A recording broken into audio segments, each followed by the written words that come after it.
This is Warsaw, but so is this. The right bank, my manor.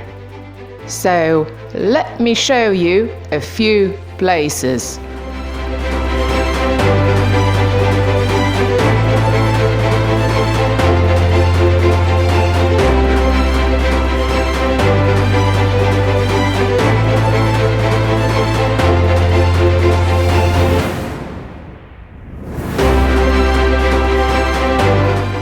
The right bank, then.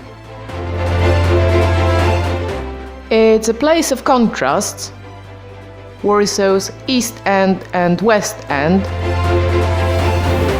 A place of many modes of transportation and wild riverbanks.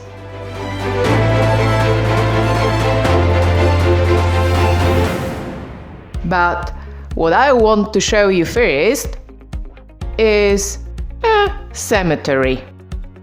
A cemetery, you say? That's morbid. Well, firstly, you don't say morbid. You say mid to late Victorian.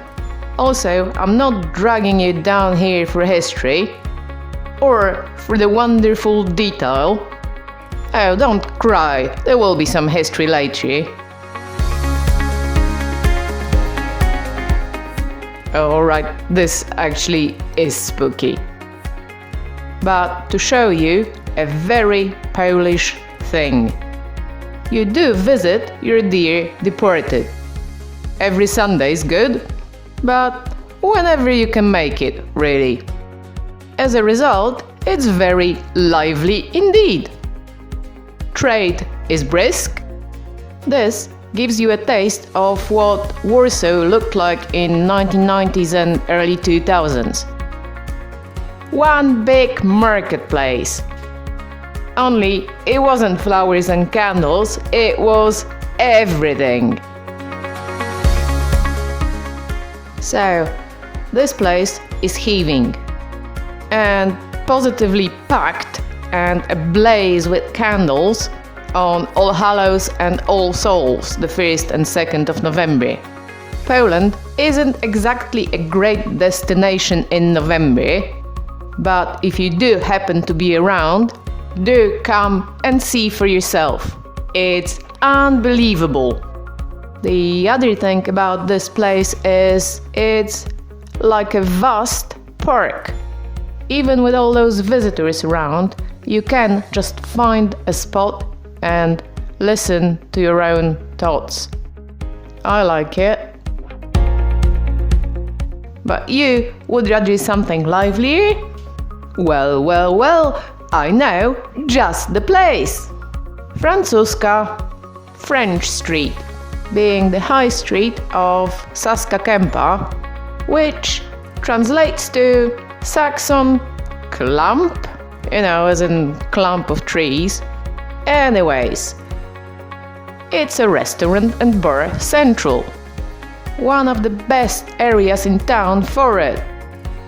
Just walk along and take your pick.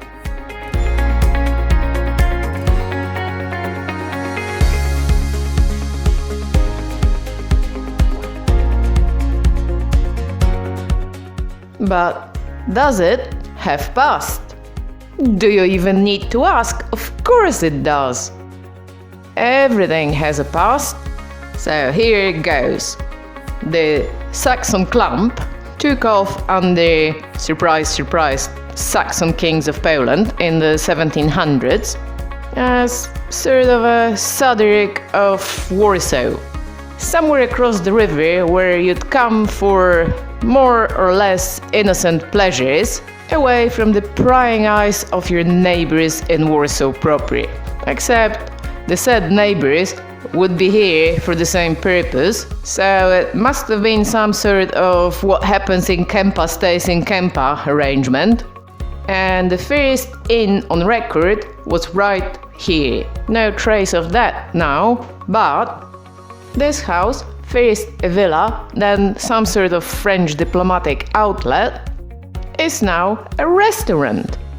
Again, I do like it when history makes a full circle.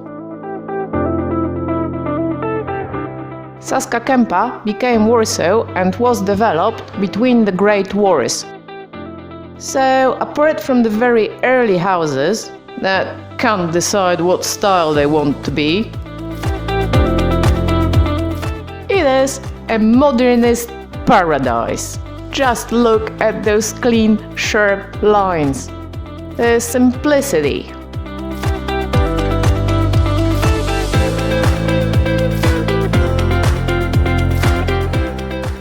The occasional graceful curve.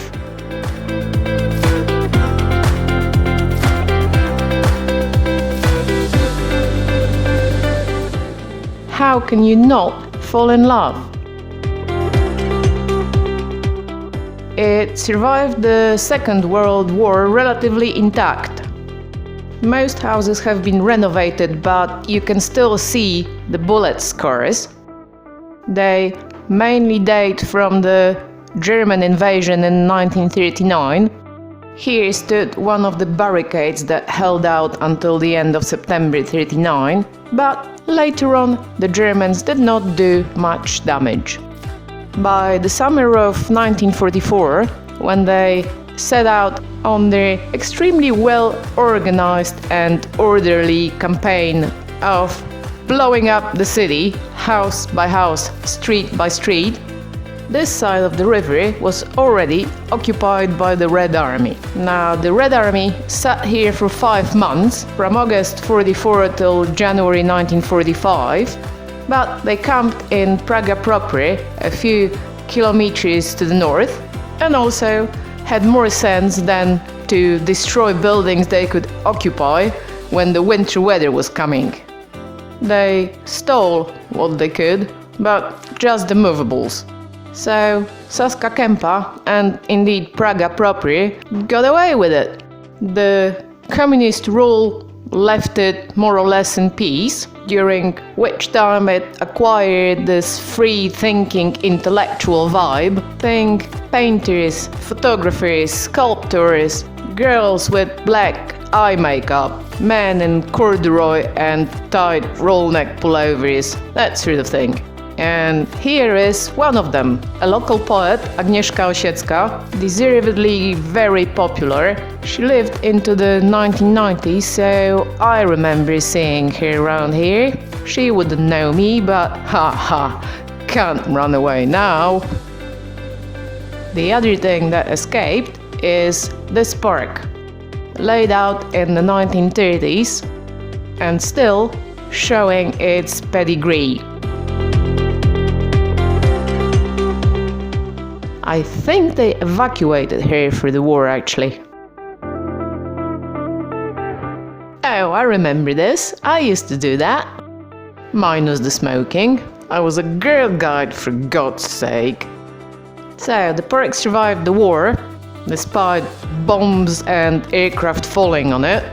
One was a Lancaster, looked just like this one, and then survived the communism. Green spaces had the support of the authorities. The working classes needed somewhere to rest. Cotton candy! Yuck, actually, I've never liked that.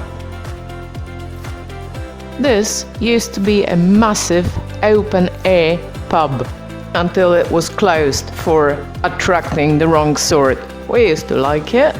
So you have this very well-behaved early closing cafe, and I believe some pleasure watercraft rentals in the summer. Beyond that pond is Praga Real, old and rough, with some brand shining new hipster spots. I'll show you one day, but for now, well, if you like to stare at bodies of water, you'd best move to Ontario. But even in Saska Kępa, there is a better spot. This is Warsaw's beach. Always has been, especially in the days when you could step into this water without risk of dissolving. No, seriously, it's a dangerous river. I wouldn't swim in it, had it been crystal clear. it's still popular for barbecue, Instagram, or just plain old hanging around. Hey, what's this? Is this emission even legal? And this monstrosity is Poland's new national stadium. I shall not dignify this with a proper frame, especially because it's what you can't see that's interesting about it. It's built on top of another stadium, opened in 1955 and named the 10th Anniversary Stadium for the 10th anniversary of the People's Republic of Poland. Guess what it was made of?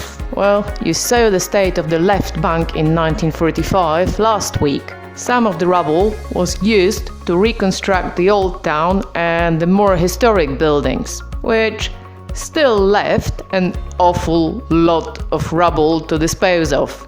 So they brought it all here and made a stadium of it. After the breakthrough in 1989, this became modern Europe's largest open-air market. It was beyond belief, sold absolutely everything. I mean, all of Warsaw was like this because suddenly half the nation were out of work and trade is easier to stir up than manufacturing, but this was the epicenter. It all got cleaned up before the Euro Football Cup in 2012, and so if you hadn't seen it, you won't believe it. This, the pedestrian subway under the Washington roundabout, is the last echo. 10 years ago, all these shops were doing brisk business and there'd be people just standing around with merchandise along that wall, but that, by now, is a bygone era. Sad in a way. I mean, it's clean, it's pretty, but where is the adventure? Alright, so from the subway you emerged onto Washington roundabout, Rondo Waszyngtona, which on this side is 1960s modernism at its best, or was, when they built this. This house was Warsaw's first house of glass. Nothing but floor-to-ceiling windows on two sides. That, after the Stalinist era, that scattered hundreds of copies of this all over the communist bloc, was such a breath of fresh air. In fact, given that the windows were a single pane, it was rather too much fresh air, especially in the winter. So pretty soon all these windows got bricked up, and today, looking at the styrofoam coated box, you could never tell. These two at least fared better. This one, on the other hand, won the title of Mr. of Warsaw, Warsaw's prettiest building, in 1960. I mean, seriously, what were they drinking? And this is an example of a very Polish institution, bar mleczny, a milk bar. It doesn't sell milk, it sells simple food at very reasonable prices. See one? Go for it. Meanwhile, I shall finish my coffee and go back to town. As we say on the right bank when we mean the city centre. Where shall I go next?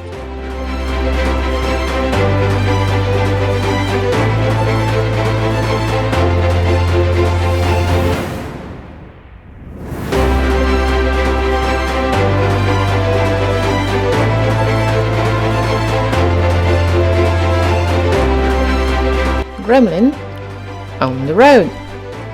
Why is it always raining when I come to Saska Kępa? Could actually get worse.